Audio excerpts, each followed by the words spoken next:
Well, good day there, folks. Welcome to another little wander. This one is going underground again. So as you know, I'm at Lewis and Clark Caverns. It's where I parked for the evening on the end of our last episode. And I came up bright and early this morning to see if I could get a ticket for the cave tour here, doing their longer classic tour. And so it looks like we're getting started in about an hour, and we will go check that out. As you probably already saw with the Wind Cave tour that we did, it's a little difficult to get good footage inside of dark caverns. So I will do my best. You'll probably get a lot of photos kind of merged together within this, and I'll try and get a little bit of action just so you can see what it's like wandering through the caverns. That being said, Zaira, Shiloh, and I did this 3 years ago, I believe, maybe 4 years ago now. And so some of the footage you see might be a mix from back then as well as the present. Basically, I'll go through my photo archive and see what turned out the best. My camera quality has gone up a lot since then, so that's why we're doing it again. Anyway, let's check it out.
Oh, so the CCC opened up some of the passages from one cavern to another. In its natural state, it's my understanding that a lot of the opportunities to get from one cavern to another, and here we're wiggle holes. I call them wiggle holes or wormholes, army crawl, right? That kind of thing. So you've already been through the toughest passage you are going to have. That was the Beaver-sided Back Scratcher Alley. There are parts of the cave that are wild still, that have not been developed like this, but the CCC tried to make it easier for folks to get through, and they succeeded. So this is one of their blast tunnels.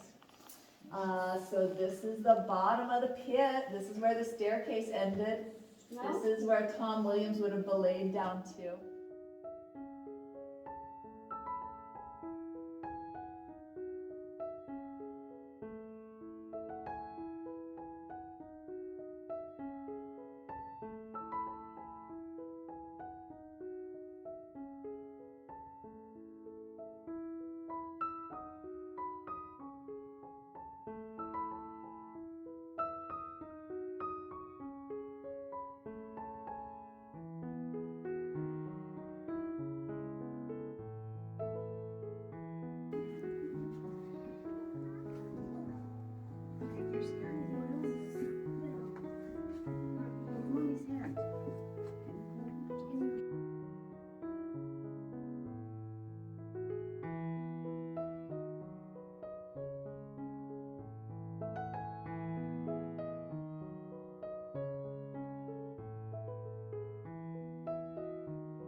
Well, the cave was kind of fun.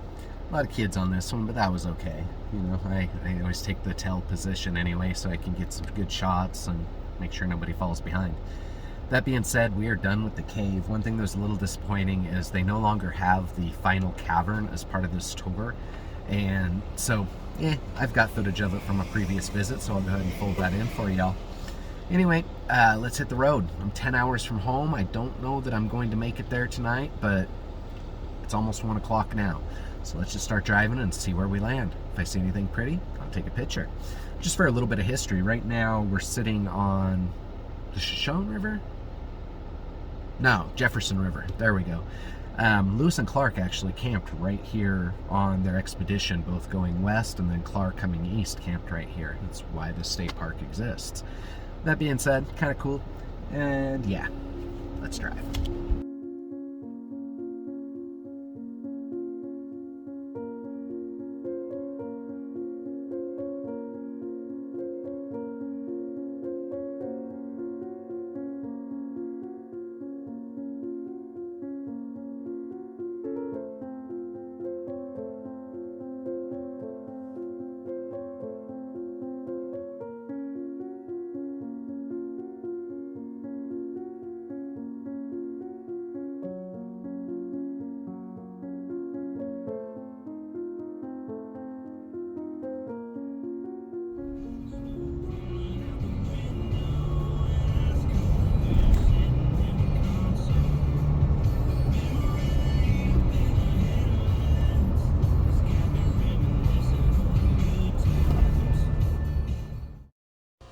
Well, welcome to last night's campsite.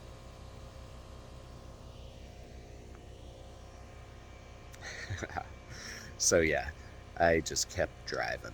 As I came into Idaho and hell, even like western Montana, all the way through Washington, it was just nothing but rain. And so I decided that I didn't want to sleep in the rain again, and I was close enough to home that I could just keep pressing. So I got here, a little bit after 10 o'clock Pacific time, so that was about an 11-hour drive for me from Lewis and Clark Caverns. I did not stop, I did not film, I just drove. Yep. Which brings you pretty much to the end of this video. The Jeep is an utter mess, and so started cleaning it out. I'm going to continue to work on that today, which is Sunday, and that brings us to the end of both this episode and this series. 3,551 miles is what my odometer reads. It was a very long journey. Perhaps I was a bit too ambitious.